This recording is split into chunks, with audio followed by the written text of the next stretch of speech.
दादा।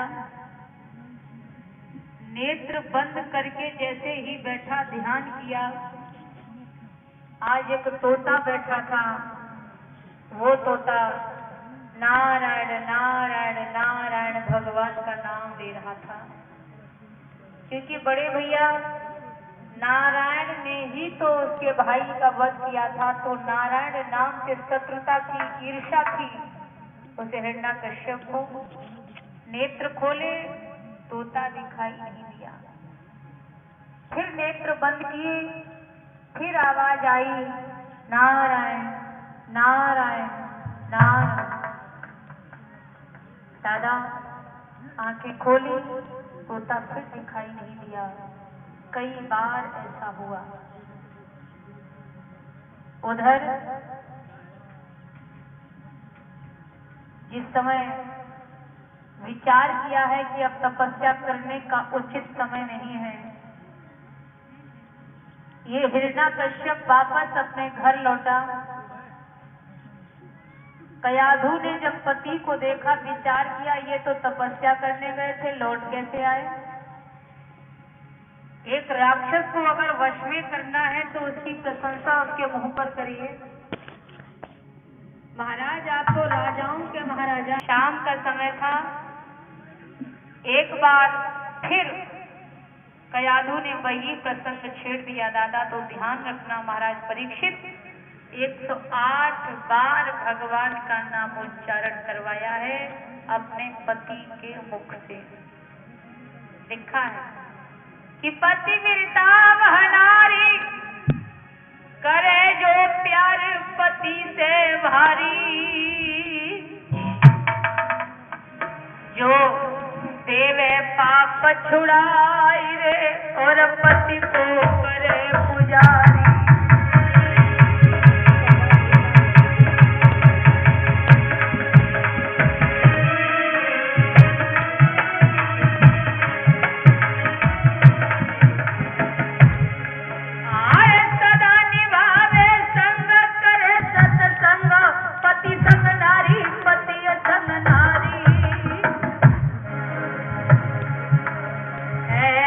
धन्य वह नारी रे सतवंती पति की प्यारी है। धन्य धन्य वह नारी रे सतवंती पति की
राक्षसी प्रवृत्ति के होने के बावजूद भी 108 बार नामोच्चारण करवाया।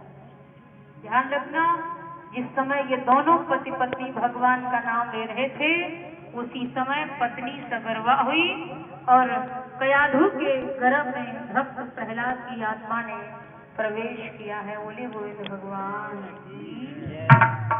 तो वह हुआ, स्वामी जी अब आप जाएं और जाकर के आप तपस्या करें, आपकी तपस्या सफल होगी। महाराज यहाँ हम एक आपको बात बताना चाहते हैं। ये जो तोता था, ये तोता कौन था? ये तोता दादा बृहस्पति गुरु थे। और जब बृहस्पति गुरु से ये कहा देवताओं ने कि जाओ हिरण्यकश्यप तपस्या करने के लिए जा रहा है, इसकी तपस्या खंडित करो, तब बृहस्पति गुरु तोते का रूप धारण करके गए और उस दिन उनकी तपस्या को सफल नहीं होने दिया। इधर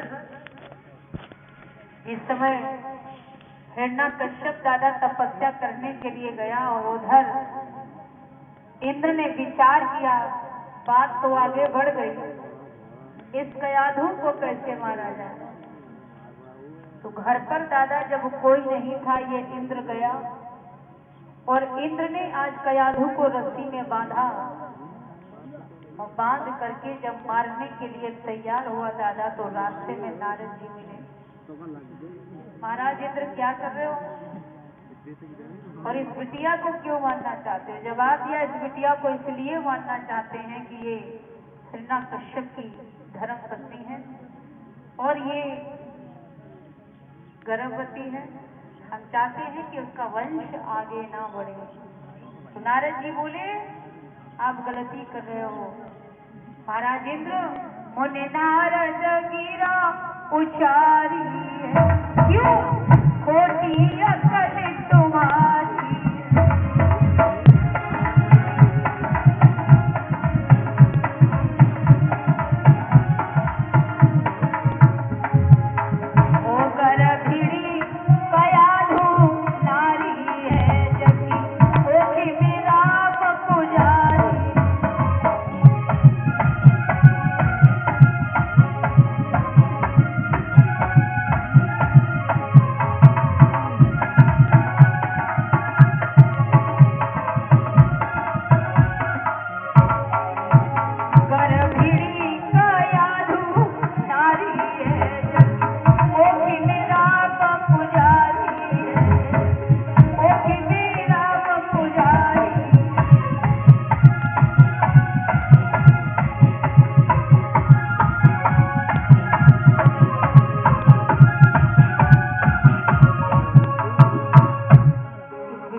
क्योंकि आप जिसको मानने जा रहे हैं, इसी के गर्भ में वो बालक है जो अपने पिता की मृत्यु का कारण होगा, पिता के मान को घटाएगा।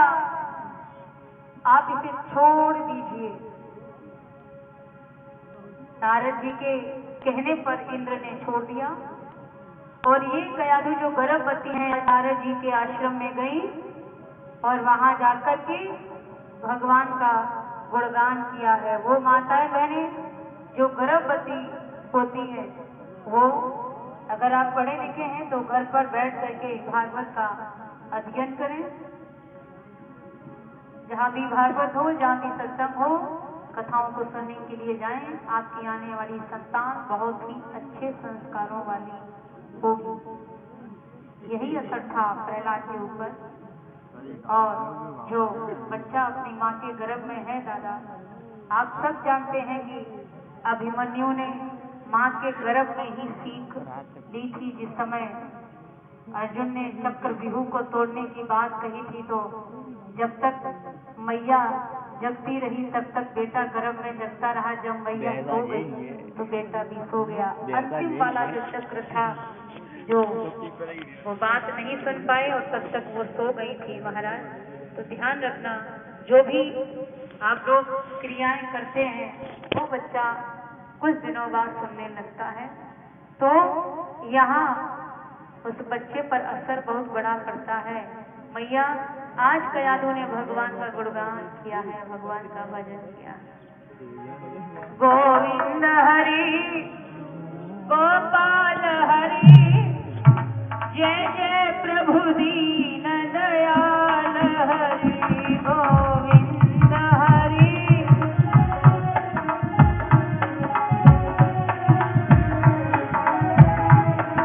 बोलो भैया, हे गोविंद हरि गोपाल हरि, जय जय प्रभु दीन दयाल हरि।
हिरण्याकश्यप ने तपस्या की है,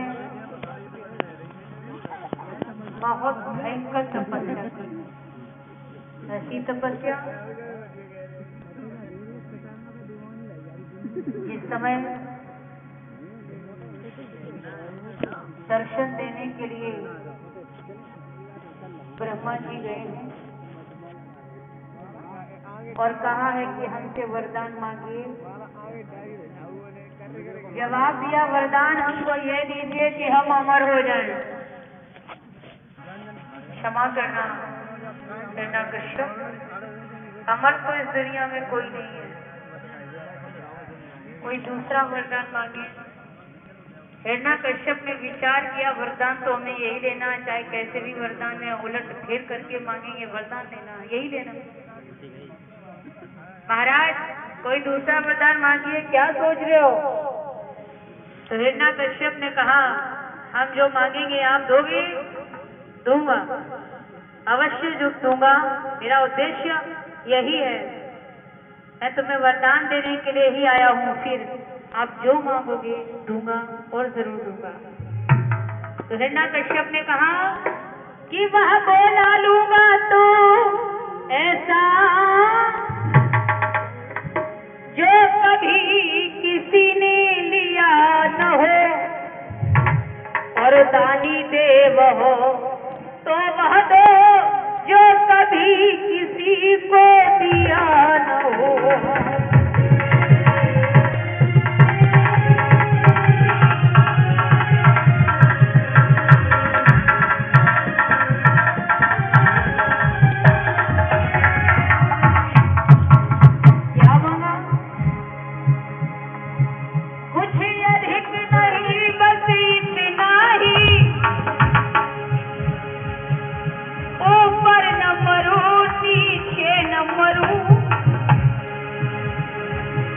दिन में न मरूं, निश में न मरूं, भीतर न मरूं, बाहर न मरूं।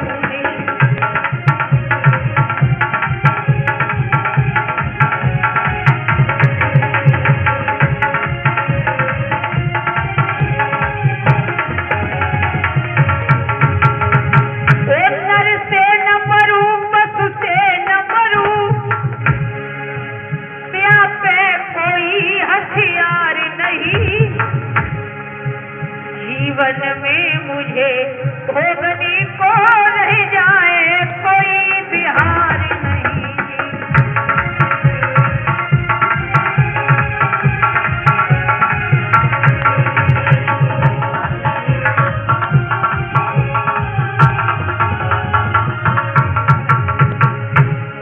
अगर आप हमसे प्रसन्न हैं, वरदान ये दीजिए, न ऊपर मरे न नीचे मरे, न दिन में मरे न रात में मरे, न बाहर मरे न भीतर मरे, न नर से मरे न पशु से मरे, न अस्त्र से मरे न शस्त्र से मरे। महाराज वरदान हमको ये दीजिए। भगवान बोले, ऐसा ही होगा, ऐसा ही होगा। और एवं वस्तु कह करके दादा आज अंतर ध्यान हो गए, स्थिति बदल गई। हिरण्याकश्यप जिस समय वापस लौटा, बड़े बड़े राजाओं महाराजाओं को मृत्यु के घाट उतार दिया। देवी देवता कंदराओं में छुप गए, कुछ राजा महाराजा उसके अधीन हो गए।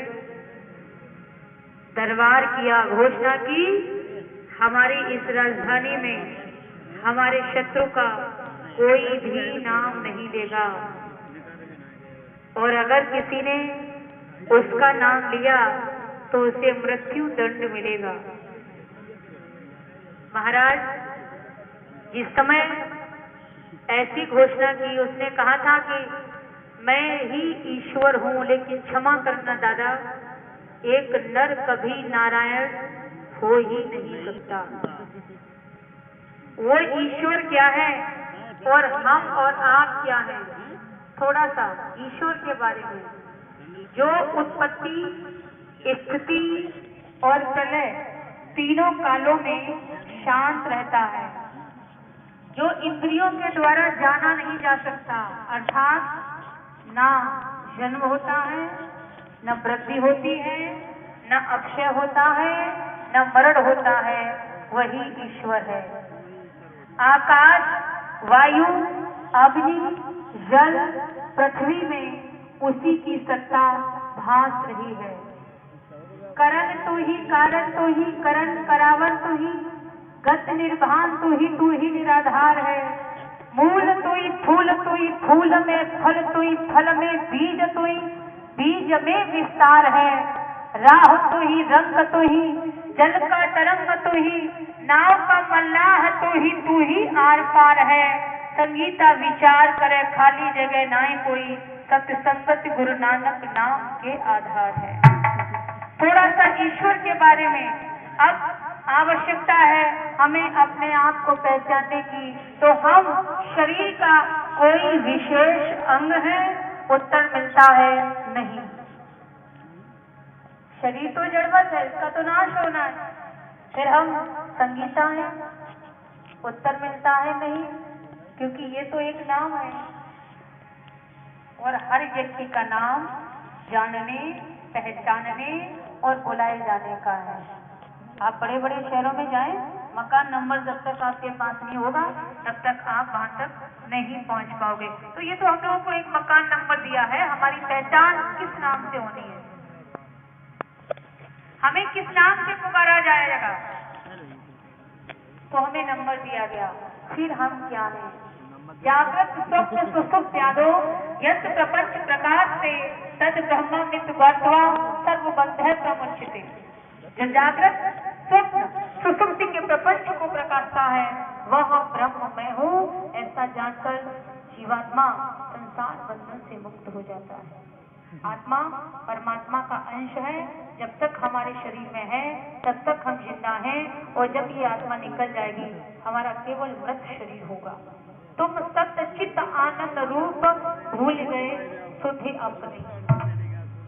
महाराज यहाँ इस तरह से जब घोषणा की, कोई भी नाम नहीं लेगा, वेद पुराण जलवा दिए जाए, मंदिरों को तोड़वाया जाए, ऐसी घोषणा जब हुई सभी लोग बुरी तरह से परेशान थे। आज महाराज ध्यान रखना, नारद जी गए और नारद जी ने कयाधु को जाकर के दिया, सारी बात कही। समय आने पर कयाधु ने एक सुंदर सा पुत्र पैदा किया, जिस पुत्र का नाम रखा गया प्रहलाद। बोलिए भक्त प्रहलाद। प्रहलाद धीरे धीरे धीरे धीरे बड़े हुए हैं दादा। तो शुक्राचार्य के दो बेटे थे जिनका नाम था स्कंद और अमर। उनको बुलाया गया और ये कहा कि हमारे बच्चे को राजनीति की शिक्षा देना। राजनीति की ध्यान रखना, हमारे शत्रु के नाम को न जाने पहचाने वो है क्या। दादा ठंडा वर्गी ले गए और आज प्रहलाद को शिक्षा देने लगे।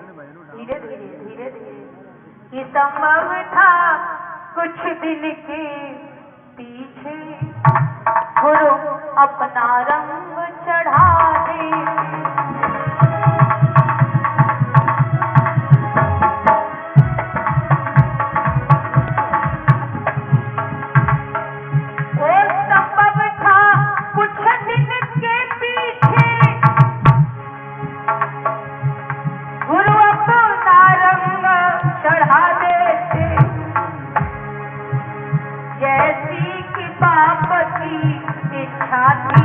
वैसा ही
ने ये पूछा, गुरुदेव आपकी आज्ञा हो तो हम थोड़ा घर जाना चाहते हैं।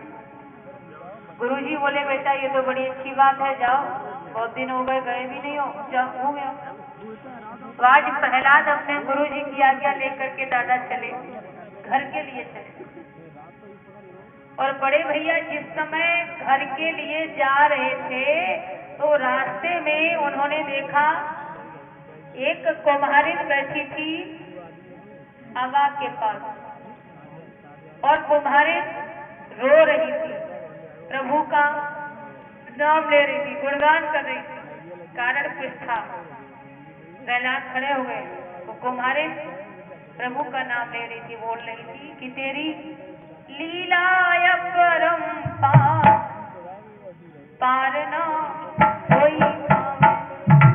क्या बात है, वो तेरी महिमा अपरंपार पार न कोई पावे। बोलो भैया, ताली देके बोले, सही भैया बोले।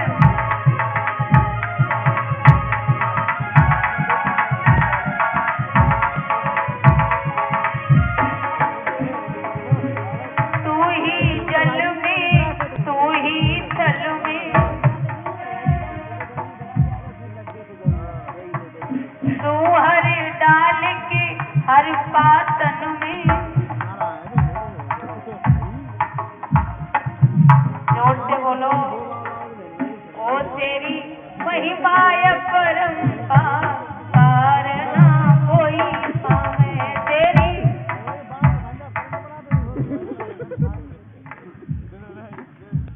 तेरी महिमा अपरंपार पार ना कोई पावे।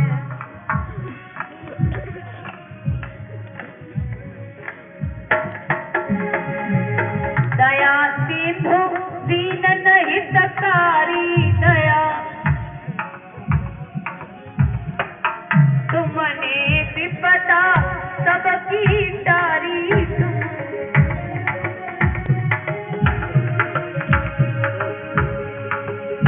उस संगीता शरण तुम्हार ना कोई पावे।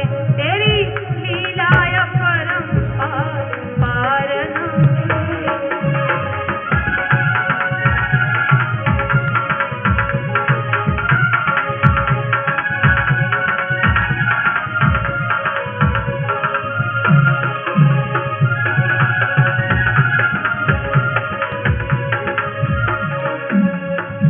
प्रहलाद खड़े हो गए, ए बुढ़िया किसका नाम ले रही है और क्यों? अगर किसी गुप्तचर ने सुन लिया तो तुझे मृत्यु दंड मिलेगा, उसका नाम लेना छोड़ दे।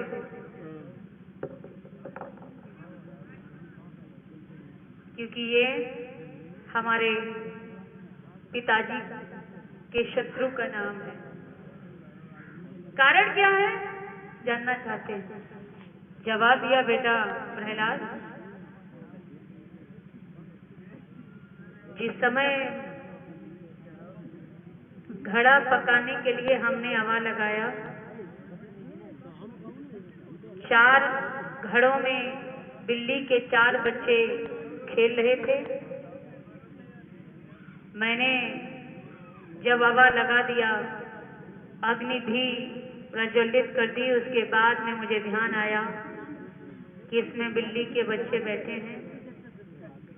इसलिए हम भगवान से प्रार्थना कर रहे हैं कि भगवान धोखे में ऐसा हुआ, जानबूझ करके हमने कुछ नहीं किया है। प्रभु से प्रार्थना कर रहे हैं भगवान बिल्ली के बच्चे जिंदा निकल आए। तो प्रहलाद बोले, माँ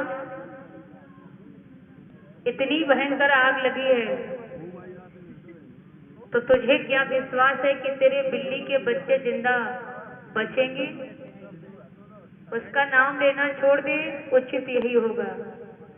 तो मैया बोली, रला जगत पाल गोपाल हैं और जगत काल गोपाल।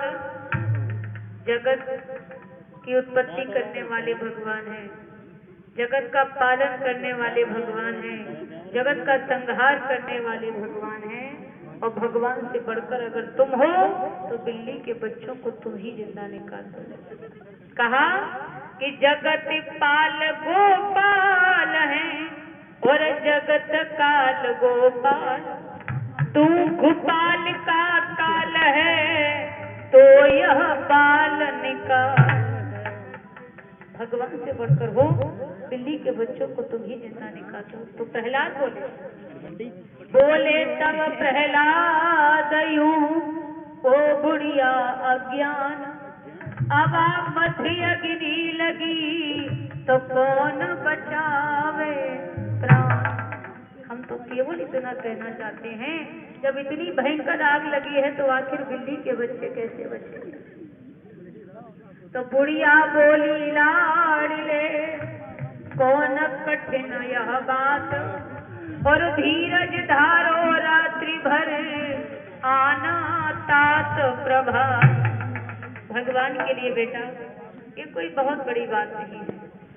भगवान चाहे सब कुछ ठीक हो सकता है, और मुझे विश्वास है कि बिल्ली के बच्चे जिंदा जरूर निकले। मैया ने विश्वास के साथ कहा। दादा विश्वास वाली बात, एक छोटी सी बात हम आपके बीच में रखना चाहते हैं। विश्वास और श्रद्धा जहाँ होती है वहाँ काम हमेशा सही होता है। दो मित्र थे, दोनों ने प्रतिज्ञा की कि जब तक भगवान का दर्शन नहीं होगा तब तक हम उठेंगे नहीं। एक बैठ गया पीपल के वृक्ष के नीचे और एक बैठ गया इमली के वृक्ष के नीचे। उधर से आए नारद जी, है नारद जी यहाँ कहाँ जा रहे हो? बोले कहीं नहीं, भगवान विष्णु के पास जा रहा हूँ। सुनो, हाँ भगवान विष्णु से ये पूछना कि वो हमें दर्शन कब देंगे। बोले ठीक है पूछ लूंगा। दादा नारद जी गए। नारद जी ने भगवान विष्णु के पास में जाकर के कहा, प्रभु तुम्हारे दो भक्त बैठे हैं, एक बैठा है इमली के वृक्ष के नीचे और एक बैठा है पीपल के वृक्ष के नीचे। दोनों का प्रश्न एक ही है कि आप उन्हें दर्शन कब देंगे। तो भगवान विष्णु ने एक बात कही, सुनो नारद जी, हाँ उन दोनों से ये कह देना कि जितने वृक्ष पर पत्ते हैं उतने ही जन्म जब तुम्हारे हो जाएंगे तब हम दर्शन देंगे। तो दादा नारद जी आए। अब इमली के वृक्ष के नीचे जो भैया बैठा रहा उसने देखा है नारद जी आए। नारद जी इधर आओ, इधर इधर आओ। नारद जी हाँ पूछा था, तुमने पूछा था? बोले हाँ पूछा था। पूछा था ढीले कैसे बोल रहे हो, बोलो ना कथा कही। नारद जी ने दो जी कहे कि ना कहे। बोले नारद जी कहो क्या कहा भगवान विष्णु ने? नारद जी बोले उन्होंने कहा है कि पीपल पर जितने पत्ते हैं, इस इमली पर जितने पत्ते हैं और जितने पत्ते हैं उतने ही जन्म जब हो जाएंगे तब भगवान तुम्हें दर्शन देंगे। तो दादा बान तो अपन तो भी चमड़ा उठाए और वो तो चलो। अब नारद जी धीरे धीरे चले, तुम जाओ तो जब बात कह दी जरूर चलो जा। तो नारद जी गए जो पीपल के वृक्ष के नीचे भैया है। नारद जी आया। भगवान से पूछा था? बोले हाँ पूछा था। क्या कहा? उन्होंने कहा, नारद जी शांत हो गए। उसने पूछा नारद जी जल्दी बताओ क्या कहा? उन्होंने कहा कि पीपल पर जितने पत्ते हैं उतने जन्म जब हो जाएंगे तब तुम्हें दर्शन देंगे। तो दादा वो खड़ा हुआ, नारद जी ने सोचा ये भी चलने वाला है। नारद जी ने देखा लेकिन वो भक्त दादा खड़े होकर के नाचने लगा। नारद जी ने कही तुम नाच रहे, कितनी बड़ी बात है, जान तो कितने पत्ता है और जिससे पत्ता उतने जन्म जब हो जाएंगे तब दर्शन देंगे। कोई बहुत छोटी बात नहीं है, बहुत बड़ी बात है। उस भक्त ने कहा नारद जी भगवान ने इतनी बात तो कही कि दर्शन तो देंगे, चाहे कभी दे लेकिन दर्शन तो देंगे, इतनी बात तो मानी। और दादा तब तक भगवान विष्णु भी सामने खड़े हो गए। नारद जी ने कही तुमने तो कही इतने जन्म हो जाएंगे तब दर्शन देंगे, तुम तो तुरंत ही आ गए। तो भगवान विष्णु बोले क्षमा करना नारद जी, हम तो देखना चाहते थे कि कौन से भक्त में कितनी श्रद्धा है और कितना विश्वास है। तो दादा परीक्षाएं सबकी होती हैं, ऐसी बात नहीं कि परीक्षा नहीं होती है। जीवन में कभी कभी ऐसे संघर्ष आते हैं हमारे सामने, ऐसी ऐसी कठिनाइयां आती हैं, कभी कभी आप लोग निर्णय लेने में भी थोड़ा सकचाते हैं कि क्या निर्णय लिया जाए। ऐसी ऐसी परिस्थितियां हमारे जीवन में कभी कभी आके खड़ी हो जाती हैं, तो ये भी एक परीक्षा ही है। यहाँ पर भी आज उस मैया ने कहा, सुनिए पहला, वे लीलाधर अवश्य अपनी और तुमको लीला दिखलाएंगे, देखना इसी ज्वाला में से बच्चों के प्राण बचाएंगे।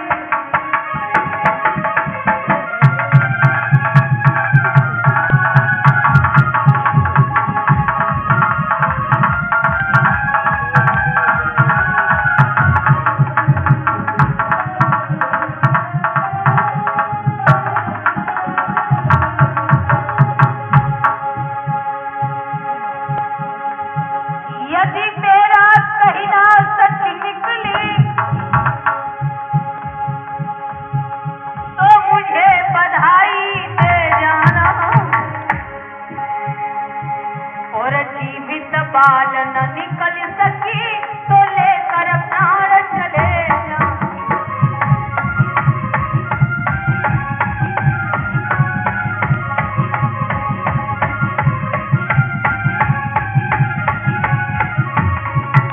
विश्वास है, पूरा विश्वास है, बच्चे जिंदा निकलेंगे, लेकिन अभी हम आँखों को नहीं खोल सकते बेटा, सुबह आना, सुबह हम आँखों को खोलेंगे। दादा आज प्रहलाद तो इधर से चले गए और उधर उस मैया ने सच्ची लगन भगवान से लगाई, प्रभु अब परीक्षा हमारी नहीं तुम्हारी, मेरी कोई औकात नहीं है जो हम बिल्ली के बच्चों को जिंदा निकालें, मेरे अंदर वो शक्ति नहीं है, सामर्थ्य नहीं, क्षमता नहीं है जो हम बिल्ली के बच्चों को जिंदा निकालें। ये बात तो हम तुम्हारे ऊपर कह गए, तुम्हारे विश्वास के ऊपर कह गए कि निश्चित बिल्ली के बच्चे जिंदा निकलेंगे। तो दादा जब भक्त नहीं होंगे भगवान कहाँ होगा, हर एक समस्या का समाधान कहाँ होगा, ये सत्यता है। इधर कि चली गई प्रहलाद प्रभु को याद करे दुखियारी, जाके नैनन आंसू बरसी रे रोई रही है आज तुम्हारी।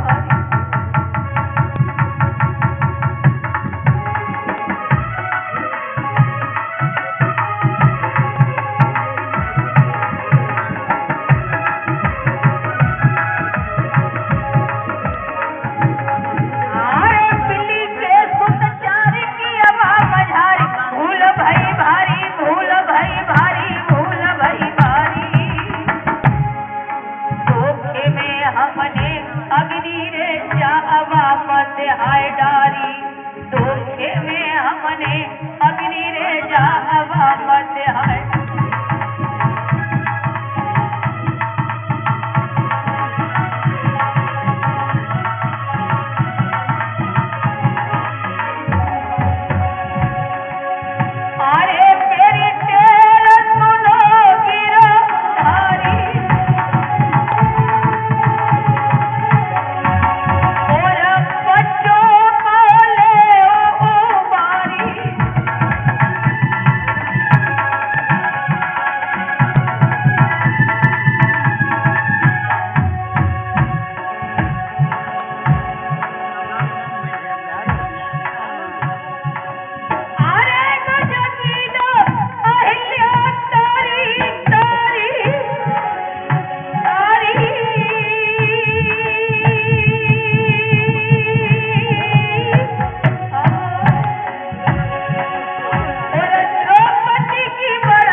आवाज इस समय भगवान के कानों में गूंजी दादा।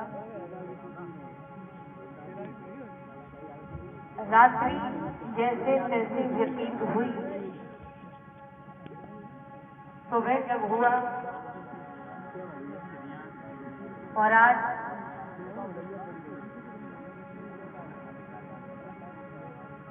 प्रहलाद जो है महाराज, वो प्रहलाद मैया से मिलने के लिए चले हैं। माता पिता के चरण स्पर्श किए और पहुंचे हैं प्रहलाद अपनी उस जगह पर जहां कह गए थे कि मैं कल आऊंगा। जिस समय कुम्हारन ने दादा प्रहलाद को देखा, हृदय की धड़कनें बढ़ गई। प्रहलाद बोले कि अब आपको खोल मैया, हम देखना चाहते हैं कि बिल्ली के बच्चे जिंदा हैं या फिर निकट है। महाराज मर गए, ऐसा कहा। तो मैया ने राम का नाम लिया और राम का नाम लेकर के आज आवा को खोला। सभी वक्त बोलेंगे कि हरि गुण गाई रही कुमरी खोलत जाते आवा को। हरि गुण, ताली बजा के बोलो भैया। हरि गुण गाई रही मैया खोलत जाते आवा को।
बच्चा जिल्ला पहला चरण पढ़ी पूर्णिमा। आज हमने सत्यता को समझा है, वो ईश्वर क्या है और हम क्या है। माँ, मैं तुम्हारी शरण में हूँ, हमें कुछ ज्ञान दीजिए। मैया बोली, बेटा मेरी शरण में आने से कोई फायदा नहीं। अगर शरण में ही जाना है तो आप भगवान की शरण में जाइए। कहा वो हमसे नाराज होंगे? जवाब दिया, नहीं बेटा, भगवान कभी किसी से नाराज नहीं होता। वो तो स्वयं ये कहता है कि निर्मल मन जन सो मोहि पावा, अमोहि कपट छल छिद्र न भावा। प्रेम से जाओ, भगवान सुनेगा। जरूरी नहीं है दादा कि पीले वस्त्र पहनने से ही भगवान मिलेगा, लाल वस्त्र पहनने से ही भगवान मिलेगा, बड़े बड़े बाल रखाने से ही भगवान मिलेगा, कान फड़वाने से भगवान मिलेगा। और अगर बाल रखाने से, कानों में कुंडल पहनने से भगवान मिल जाए तो सबसे पहले माताओं बहनों को मिलना चाहिए, जिनके बाल बहुत लंबे लंबे होते हैं। क्षमा करना दादा, आडंबर से भगवान बहुत दूर रहता है। ये आडंबर आप कितने करोगे? केवल सादा और मन आपका पवित्र हो, आत्मा पवित्र हो, भगवान की प्राप्ति जरूर होगी। आज प्रहलाद जो है चरणों की रज मस्तक पर धारण करके और आश्रम में जाकर के भगवान नाम का गुणगान किया है। सभी साथियों को बैठा करके बोले, हरि रामा राम राम हरे हरे, हरे कृष्ण कृष्ण कृष्ण हरे हरे।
आए थे, जो वादा हमने भगवान से किया था सब भूल गए। इसलिए आ गई शरण तेरे, मेरे अवगुण चित न धरे। हरे कृष्ण कृष्ण कृष्ण कृष्ण